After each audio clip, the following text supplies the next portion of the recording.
好啊，咁嚟到呢一個 chapter 咧，就係關於叫做雙筆日記法，即係我哋叫做高我寶寶嘅練習法啦。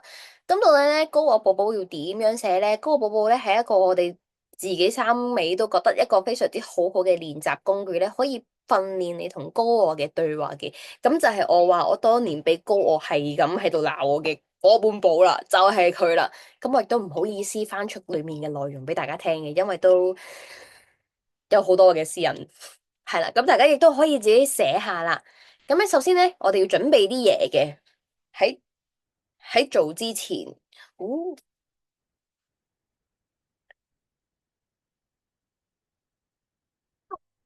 咁首先咧，我哋要準備一本空白嘅簿啦，亦都係同大家講啦，你可以揀啲呢啲咁樣嘅簿啦。咁呢啲簿咧，你自己揀一本靚嘅啦，你中意嘅啦。咁大家會有好多唔同嘅簿嘅，感恩簿簿啦，高我簿簿啦，跟住顯化簿簿咁樣啦，咁樣啦。咁我自己就係買呢啲活頁紙咧，可以俾我自己釘起晒一齊咁樣嘅。睇下見唔見到？我啲功課係啊，見唔見到？係啦。咁同埋許願清單我都會寫喺呢一度嘅。咁首先咧，要一本簿啦，要有兩支唔同顏色嘅筆啦。咁你都可以買呢啲啦，三色嘅顏色筆啦，即係哇哦，未係見到，咁樣。咁呢啲買三色筆咧就最好噶啦。咁你唔同嘅顏色咧，可以代表住唔同嘅角色嘅，你自己選擇。你中意咧，亦都可以買下呢啲咁樣嘅顏色筆嘅。咁冇所謂嘅，你要咩筆你自己喜歡。咁咧，如果係黑色筆，你可以代表住你自己啦，你當下嘅情緒啦，你自己一啲困惑咧，一啲思緒。但係咧，另一隻顏色嘅筆咧，就代表住係高我咯喎，未必溫柔，不過一定係清晰嘅回應。佢會指出你嘅盲點啦，指出你應該要正視嘅地方啦。如果你嘅高我覺得你係一個受害者嘅角色，即係你將你自己放咗入喺一個受害者嘅角度，高我一定會話俾你知。乜而家全世界都欠咗你咩？一定會講呢啲說話嘅。我自己嗰個會咯。咁所以咧，你就可以咁樣去同你嘅高我傾偈啦。咁有完準備工具之後，我哋要做啲咩咧？下一個步驟。好啦，首先我哋要用我哋自己顏色嘅筆啦，咁我可能用呢一支筆啦，咁去寫低我自己今日嘅真實感受。記唔記得我哋喺 YouTube 講咧，我咪寫雞翼嘅？咁大家咧而家可以寫第二啲，例如我真係今日發生咗呢一件事，就係今日我母親節啦，係，咁我 suppose 應該要同屋企出去食飯嘅，但係我屋企咧今晚就選擇咗北上翻去食飯。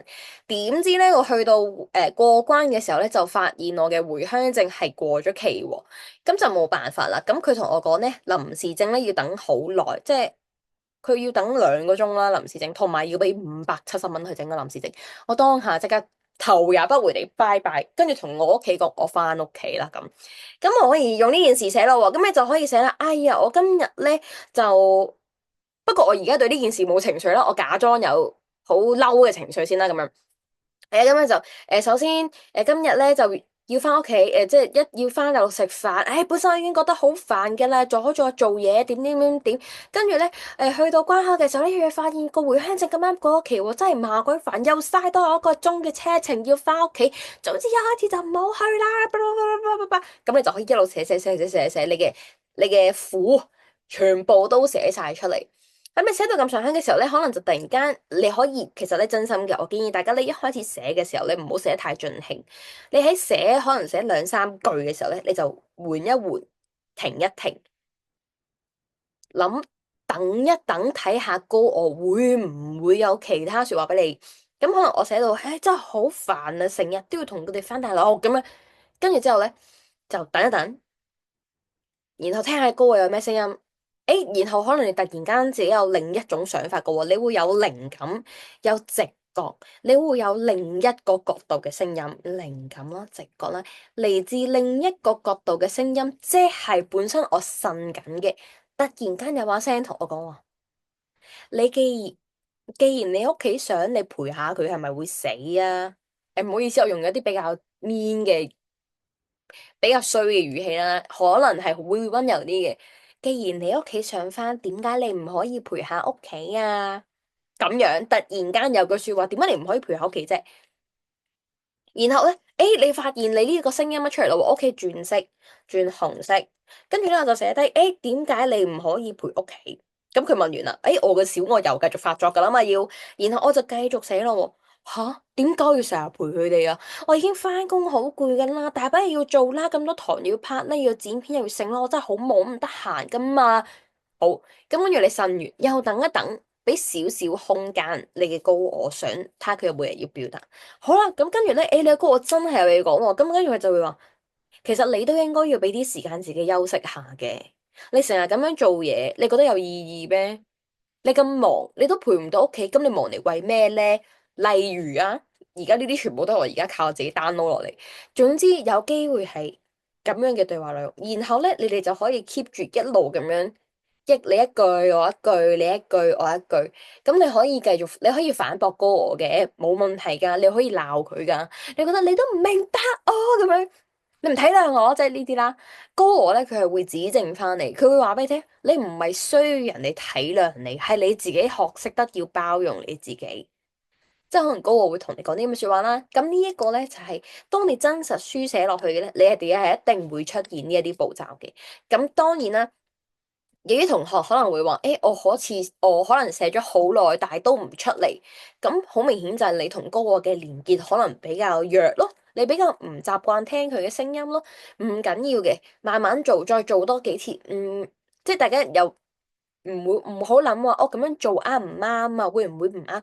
冇嘢係會唔啱嘅，除非你將你嘅小我當咗你嘅高我，將你嘅高我當咗你小我啦。如果唔係咧，你一路做嘅事咧，其實一路都係啱嘅。總之，如果你喺度一路寫緊你嘅感受，然後突然間咧有嚟自另一個角度嘅想同你反駁嘅聲音咧，咁你就即刻轉顏色寫低。冇所謂嘅，有時候你可能真係自己嘅想象自己寫咗落去嘅，冇問題噶。呢個係練習嚟嘅啫嘛，佢練習我哋同高我去做加深連結啫嘛，冇話一定只可以寫得啱噶，即係唔係你寫錯咗就唔得咯。所以唔係個個人一開始都係真係可以100%高我嘅內容都寫晒出嚟嘅。有時你可能真係有啲自己想象嘅內容啊，或者你自己啲小我都好想踩到你自己兩下，加多兩把口鬧你，咁樣都唔出奇嘅。所以咧，俾自己當呢一件事係一個小遊戲咯，係一啲小練習咯，係一啲俾你釋放、抒泄、減壓嘅小遊戲咯。咁你寫得越多，你同高我嘅連結就會越深厚，你自自然然就可以分得清到底邊一啲係高我嘅聲音，邊一啲係小我嘅狡辯嘅聲音啦。